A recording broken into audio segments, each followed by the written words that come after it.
Buenos días. Bueno, bienvenidas a todas las personas que están con nosotros en este acto tan emblemático de entrega de los premios de la Real Academia de Medicina con las dos entidades que ahora comentaremos, ¿no? Quiero, en primer lugar, saludar a algunas de las autoridades que asisten: doña Pilar Serra, vicerrectora de Sostenibilidad, Cooperación y Vida Saludable de la Universidad de Valencia, en representación de la señora rectora. El decano de la facultad, el profesor Chorro, iba a estar, pero en fin, nos ha comentado que era imposible, tenía que hacer otras cosas. Bueno, en fin, aquí tenemos es una persona absolutamente fundamental para la academia y para todos nosotros, que es nuestro presidente de honor, el profesor Antonio Llombart. También saludar a María Amparo López Ruiz, vicedecana de Medicina, en representación de la decana de Ciencias de la Salud de la Universidad CEU Cardenal Herrera. A don Manuel Llombart, director gerente del Instituto Valenciano de Oncología. El doctor don Tomás Quirós, director médico de la misma institución, y don Carlos Andrés, jefe de servicio de farmacia de la citada institución. Excusan su asistencia a la rectora de la Universidad de Valencia, el rector de la Universidad Miguel Hernández de Elche y la rectora de la Universidad de Alicante. También la decana de la Facultad de Ciencias de la Salud de la Universidad CEU Cardenal Herrera, la presidenta del Ilustre Colegio Oficial de Médicos de Valencia y el presidente del Ilustre Colegio Oficial de Médicos de Alicante. Bien, naturalmente, dar la bienvenida y agradecer su presencia a todos los componentes de la Junta de Gobierno y a todos los excelentísimos, ilustrísimos académicos de esta Real Academia de Medicina de Valencia. Realmente a personas que tengo aquí a mi lado, como el secretario general, el doctor Juan Beñarribes, y el vicesecretario general. Sí, muchas gracias. Bien, pues dicho esto, vamos a iniciar el acto, que tal y como ustedes conocen, lo primero que es usual en este tipo de actividades, le doy la palabra al vicesecretario para la lectura del acta de concesión de los premios de la Real Academia de Medicina de la Comunidad Valenciana. El profesor Juan Ascaso, cuando quieras. Muchas gracias, vicepresidenta. Reunidas el día 13 de diciembre de 2022 las comisiones para juzgar los trabajos presentados para los premios convocados por la Real Academia de Medicina de la Comunidad Valenciana 2022, decidieron conceder el premio de la Real Academia de Medicina, financiado por la Fundación Bancaja, al trabajo titulado Validación clínica de un test basado en el uso de histonas circulantes para el diagnóstico precoz, pronóstico y manejo de pacientes críticos con sepsis y shock séptico, cuyo autor premiado es José Luis García Jiménez. Y premio profesor Antonio Llombart Rodríguez Fincibo al trabajo titulado Microambiente tumoral y su asociación clínico-patológica y pronóstica en angiosarcomas cutáneos y no cutáneos, un estudio molecular con perfil de expresión génica, cuyo autor premiado es Isidro Machado Puerto. Muchas gracias. Damos la palabra al premiado, el doctor Isidro Machado Puerto, premio Fincibo. Buenas tardes a todos. Con el permiso de la señora excelentísima vicepresidenta de la Academia, ilustrísimos y excelentísimos académicos, autoridades, colegas y amigos, muchas gracias por participar en este acto y voy a hacer presentación del trabajo que presentamos para el premio. Entonces, disculpad por las diapositivas, las he puesto en inglés, aunque voy a hablar en castellano. Solo la he puesto en inglés porque algunos colegas que trabajamos en conjunto de Estados Unidos querían ver la presentación y para que al menos vean las diapositivas en inglés. Entonces, el título de nuestro estudio es Microambiente tumoral y su asociación pronóstica clínico-patológica en angiosarcomas cutáneos y no cutáneos, un estudio molecular con expresión genómica. Estas son las tres instituciones donde yo trabajo: el Instituto Valenciano Oncológico, Patológica y la Universidad de Valencia. Vamos a hacer una breve introducción, materiales y métodos. Hablaremos de los resultados de discusión y conclusiones. Y para introducir, para llegar al término angiosarcoma, tenemos que remontarnos al libro de la Organización Mundial de la Salud, el último, que es la edición del 2019, donde clasifican los tumores vasculares en una serie de neoplasias. Pero si lo vemos así, de esta manera, quizás nos podamos confundir porque no sabemos la evolución que puedan tener estos tumores. Los miembros de esta institución tuvieron el gran detalle de separar las neoplasias por benignas de grado intermedio y malignas, y los angiosarcomas realmente representan las neoplasias malignas de tipo vascular. Los angiosarcomas en general son tumores difíciles de estudiar porque hay una baja incidencia de estos tumores y geográficamente están muy dispersos en la población internacional. Son tumores muy agresivos que frecuentemente hacen recurrencia local y tienen el potencial para provocar metástasis ganglionar y a distancia. Se pueden localizar en piel y es lo que llamamos angiosarcoma cutáneo, que es un término que insistiremos a lo largo de la charla, y localizaciones no cutáneas, que serían los localizados en partes blandas y en vísceras.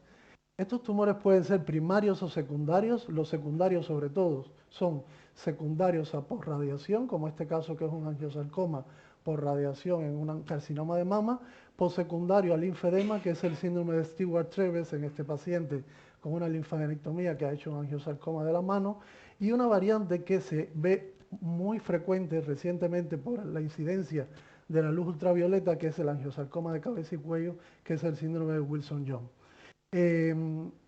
Realmente la terapia de los angiosarcomas es muy difícil porque son tumores refractarios. La cirugía con márgenes libres es lo que habitualmente se hace. La respuesta al tratamiento quimio y radioterápico es baja, la supervivencia es pobre. Por lo tanto, es necesario encontrar alternativas urgentes de tratamiento, particularmente en enfermedad metastásica y en tumores irresecables. En un trabajo reciente de 2022, un grupo de Estados Unidos, de Rosenbaum, descubrió que tumores con una alta tasa de mutacional, sobre todo angiosarcomas localizados en cabeza y cuello, podrían ser susceptibles a tratamiento con inmunoterapia. Y aquí entramos en los parámetros de tumores fríos o tumores calientes. Tumores fríos, aquellos tumores que tienen un escaso infiltrado linfoide o el infiltrado linfoide es escaso peritumoral, y tumores calientes, los cuales tienen un infiltrado linfoide muy intenso e incluso pueden formar estructuras linfoides terciarias que ahora tienen un gran valor pronóstico, y aquellos tumores que tengan estas estructuras son muy susceptibles habitualmente a la inmunoterapia. La inmunoterapia como opción alternativa del tratamiento de los angiosarcomas ya se ha empleado en algunos casos, pero los resultados son muy diversos, y lo que se pretende habitualmente es bloquear el receptor, o sea, el PDL1 o el PD1, para facilitar que las células de nuestro propio sistema inmune ataquen a las células tumorales. Pero ¿qué pasa? Que la inmunoterapia no está exenta de toxicidad y hay que tener bien presente en qué paciente aplicar este tratamiento y en cuáles pacientes no. De hecho, hay pacientes que son muy susceptibles a inmunoterapia y otros pacientes que son resistentes, y por lo tanto es frecuente la toxicidad sistémica, que es posiblemente más preocupante y a veces lleva hasta la muerte del paciente.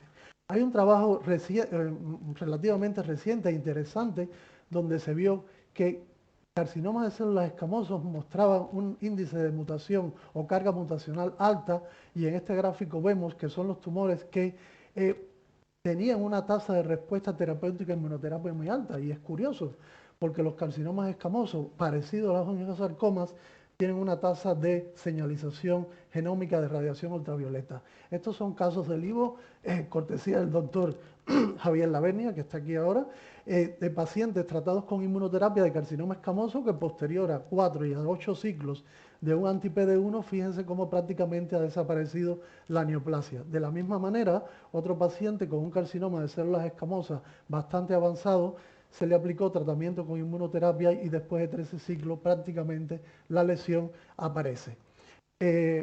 Para relajar un poco el ambiente, bueno, esta es una foto de una playa, o sea, esto es el Cayo Santa María en el norte de Cuba, que estuvimos la semana pasada con mi familia, y entonces aquí, si vemos al frente, podemos ver o a Bahamas o a la derecha, o a la izquierda Estados Unidos y a la derecha Cuba, un triángulo un poco controversial. Entonces, seguimos con la explicación de la charla, y desde el punto de vista de los angiosarcomas hay un proyecto americano muy interesante donde ellos han recogido 338 angiosarcomas y demostraron que hay ciertos tipos de mutaciones que ya no era mucha noticia porque esto era conocido, pero lo más interesante de todo era que sobre todo los angiosarcomas de cabeza y cuello y de cuero cabelludo tenían una alta carga mutacional con un perfil mutacional rico en radiación ultravioleta, lo que sugiere que probablemente son los angiosarcomas más susceptibles a inmunoterapia. Esto fue confirmado por Mata en el 2022, donde una serie de casos de tumores cutáneos con señal de radiación ultravioleta, 82 eran angiosarcomas. Hablando del estado actual de la inmunopatología del angiosarcoma, pues la realidad es que el microambiente tumoral del angiosarcoma no ha sido sistemáticamente estudiado y los estudios son muy limitados. El estudio de Rosenbaum, que había descrito anteriormente, solo 35 casos con estudios genómicos, y entonces nosotros viendo estos resultados anteriores obtenidos y considerando que en observaciones previas la doctora Requena y nuestro grupo de trabajo publicó en American Journal of Dermatopathology una serie de angiosarcomas cutáneos y que curiosamente mostraban un infiltrado linfoide un poco diferente, pues pensamos que pudiera ser interesante explorar qué componente inmunológico del angiosarcoma podría proveer información pronóstica y realmente si estuviera asociado o no a una alternativa terapéutica. Entonces, para esto, lo que hicimos fue estudiar la histología, la inmunistoquímica, la Next Generation Sequencing o secuenciación genómica de alta generación en diferentes subtipos de angiosarcomas cutáneos y no cutáneos para ver cómo respondían diferentes o probablemente pudieran responder estos tumores a diferentes formas de inmunoterapia. Para esto recogimos todos los angiosarcomas cutáneos y no cutáneos del Instituto Valenciano Oncológico y del Hospital La FED. Estudiamos la histopatología de estos tumores y el FIS, sobre todo con la técnica de MIC. Realizamos el panel de HTG de inmunoncología, que ahora hablaré un poquito de él, y realizamos una valoración inmunistoquímica de la expresión genética de los 4 anticuerpos que más se asocian a la expresión genómica de marcadores inmunológicos, PDL1, PD1, CD8 y CD20. El panel de HTG es un panel bastante, a pesar de ser bastante costoso, pero vale la pena. ¿Por qué? Porque es capaz de interrogar en muestras de parafina aproximadamente 1.392 genes, por lo cual da una idea bastante cercana del microambiente tumoral de los tumores, en este caso del angiosarcoma. Entonces, cuando nosotros realizamos el estudio en nuestros casos, que es una serie de 32, pero realmente si comparamos con la serie americana, que es la de mayor caso, que es de 35, no hay mucha diferencia, a pesar de que estamos solo aquí en la Comunidad Valenciana. Desde el punto de vista de los parámetros clínicos, es curioso que la mayoría de los angiosarcomas que estudiamos eran cutáneos, 20 casos, y muchos de ellos estaban asociados a postradiación en la mama, o sea que es un detalle importante, y que también había angiosarcomas de partes blandas y angiosarcomas viscerales. Desde el punto de vista histológico es importante señalar que el tipo histológico más frecuente fue el epitelioide, importante porque a veces el patólogo puede confundir morfología epitelioide, viene de epitelial y lo puede confundir con carcinoma. Y los marcadores vasculares prácticamente fueron positivos en todos, y es interesante que muchos de estos tumores mostraban un infiltrado linfoide llamativo, o sea, había un infiltrado linfoide intratumoral y peritumoral. Estos son fotos de los casos nuestros, este es aquí el del Wilson Jones, el Streiff, el angiosarcoma de la mama, un epitelioide, un fuso celular, el del infiltrado linfoide, las técnicas de inmunistoquímica, CD31, el de 240, el MIC con la inmunistoquímica y la amplificación por FISH. Entonces, cuando hicimos el análisis de supervivencia y comparamos los angiosarcomas cutáneos y no cutáneos, pues efectivamente parece ser que los cutáneos tienen mucha mejor supervivencia global que los no cutáneos, y esto tiene cierta lógica porque los tumores superficiales habitualmente tienen mejor pronóstico, se puede lograr una resección completa con márgenes libres, el diagnóstico es precoz porque el paciente se lo ve, hay menos probabilidad de enfermedad a distancia y probablemente tengan un ambiente diferente. A mí me dio mucha alegría porque justamente la semana pasada el grupo de los colegas japoneses de Fukuoka describieron una serie de 104 casos, y cuando hace un análisis multivariante de los factores pronósticos del peor pronóstico, sale que el angiosarcoma no cutáneo tiene significativamente peor pronóstico, o sea que confirma nuestros resultados. Cuando hacemos el estudio de HTG o de perfil de expresión genómica, siempre aquí tendremos casos en rojos y casos en azul. En este caso los cutáneos son rojos y los azules son no cutáneos. encontramos de manera significativa un perfil de expresión muy diferente entre los angiosarcomas cutáneos y no cutáneos, que cuando analizamos el mapa caliente o heat map score en los tumores, llamaba la atención que los cutáneos tenían un perfil de expresión de células T muy llamativa comparada con los tumores no cutáneos, al igual que curiosamente cuando comparábamos los tumores con expresión del MYC o tumores sin amplificación del MYC, los que tienen amplificación del MYC son rojos y los azules los que no tienen amplificación del MYC. Y fíjense aquí, cuando reducimos la cantidad de genes, cómo hay dos grupos perfectamente separables en este análisis de HTG genómico. Por lo tanto, los tumores con amplificación del MYC parece que evolucionan de manera diferente a los tumores sin amplificación del MYC. De la misma manera, el mapa de Heat Map Score muestra que los tumores con amplificación, sin amplificación de MYC tenían mayor inmunoscore, lo que está un poco relacionado con lo que habíamos hablado anteriormente. Lo mismo sucede cuando comparamos los angiosarcomas de cabeza y cuello de los angiosarcomas no de cabeza y cuello. No de cabeza y cuello azul, cabeza y cuello rojo. Importante, fíjense aquí cómo incluso aún teniendo 135 genes, ya es significativo que se separan dos grupos, pero aún más cuando restringimos el número de genes se hace mucho más significativo. Esto quiere decir que los angiosarcomas de cabeza y cuello tienen un comportamiento muy diferente a los angiosarcomas no de cabeza y cuello, como ya se había publicado en carcinomas de células escamosos y en otros tumores. Igual que el mapa Heat Map Score demuestra que los de cabeza y cuello tienen mayor inmunoscore, lo que está muy relacionado con la diapositiva anterior. Si vamos un poco a ver desde el punto de vista por qué es importante siempre cuando uno hace un estudio genético validarlo con otra técnica, nosotros lo validamos con la técnica de inmunistoquímica realizando estos anticuerpos, y si vemos, curiosamente aquí, si vemos así de manera global sin poner nada, el primer caso tiene un infiltrado linfoide, aquí llamativo de CD8, pues probablemente sea cutáneo, yo lo sé porque tiene aquí la piel, pero bueno, si efectivamente es un angiosarcoma cutáneo que tenía alto inmunoprofile de HTG. El segundo caso es un angiosarcoma no cutáneo con un bajo profile de HTG y sin infiltrado inmune. El tercer caso, a pesar de ser cutáneo, no estaba amplificado el MYC y tenía un alto inmunoprofile y había un alto infiltrado linfoide. Este caso de arriba parece ser un angiosarcoma o es un angiosarcoma cutáneo de no cabeza y cuello con baja infiltrado linfoide y sin un perfil alto, y estos dos curiosamente son angiosarcomas cutáneos de cabeza y cuello con un infiltrado linfoide bastante llamativo, bastante importante, sobre todo de CD20, lo que habla a favor que parece ser que son los tumores más inmunogénicos. Aquí vemos la correlación entre la inmuno y el perfil genómico, donde el que más significativamente nos da correlacionado es el CD20, y esto tiene su cierta lógica, porque para nosotros, si yo presento estas tres fotos, evidentemente yo creo que aquí todo el mundo la que más fácil puede distinguir es la de arriba, que es el CD20. O sea que es muy fácil para el patólogo diferenciar estos casos. También correlacionamos prácticamente todos los casos con MYC, tenían, o sea, expresión también de MYC por el perfil genómico, y los casos con amplificación, los casos que no tenían amplificación de MYC estaban enriquecidos en linfocitos T, de manera similar a los casos de cabeza y cuello, donde estaban enriquecidos con linfocitos T, a diferencia de los casos con MYC amplificado o no de cabeza y cuello, que estaban enriquecidos sobre todo con células endoteliales. O sea que parece que van por vías diferentes. Concluyendo, existe un alto grado de heterogeneidad tumoral en los angiosarcomas cutáneos y no cutáneos.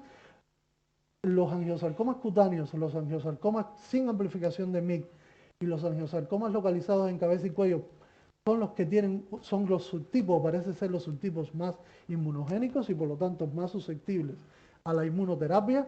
Este patrón contribuye a distinguir realmente dos patrones de angiosarcoma basados en el microambiente tumoral, tumores fríos y tumores calientes, los cuales servirían al oncólogo para la estratificación y las decisiones terapéuticas. Es importante siempre tener, porque todo el mundo no tiene acceso, bueno, esto de hecho nosotros lo hemos podido hacer por una beca, porque el método de HTG es un método extremadamente caro.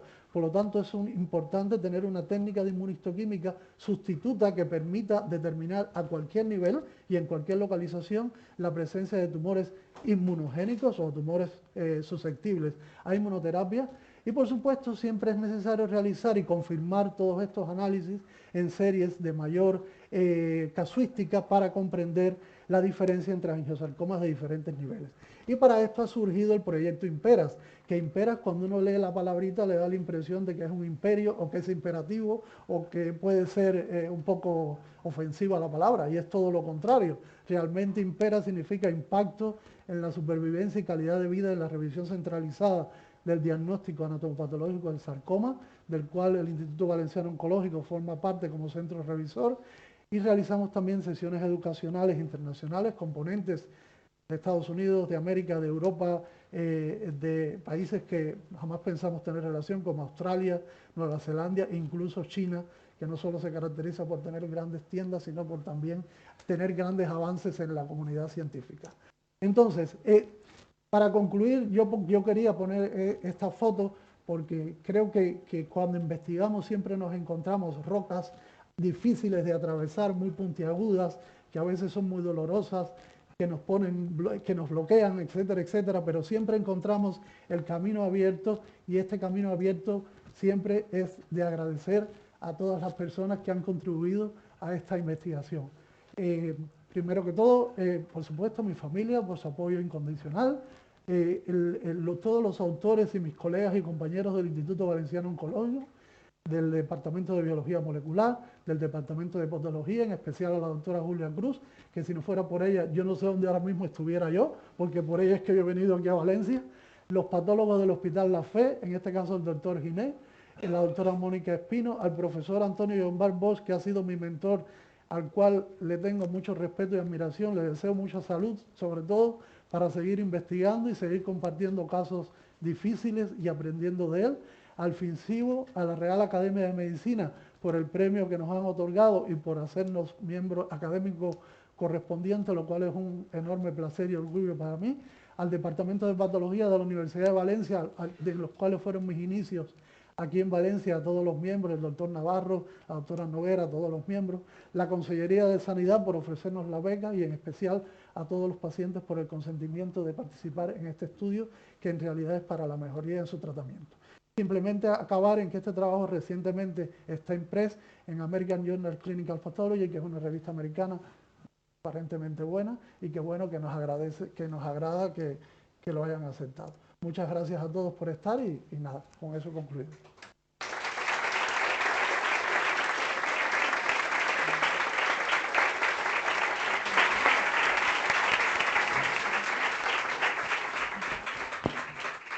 Muchas gracias. Una vez más doy la palabra al señor vicesecretario para leer el nombramiento como académico correspondiente del doctor Isidro Machado Puerto. La Real Academia de Medicina de la Comunidad Valenciana ha acordado en la sesión celebrada el día 13 de diciembre de 2022 nombrar académico correspondiente a don Isidro Machado Puerto, por estar comprendidos sus méritos y circunstancias en el artículo 19 del reglamento. Valencia, 6 de junio 2023, firmado la presidenta y el secretario general.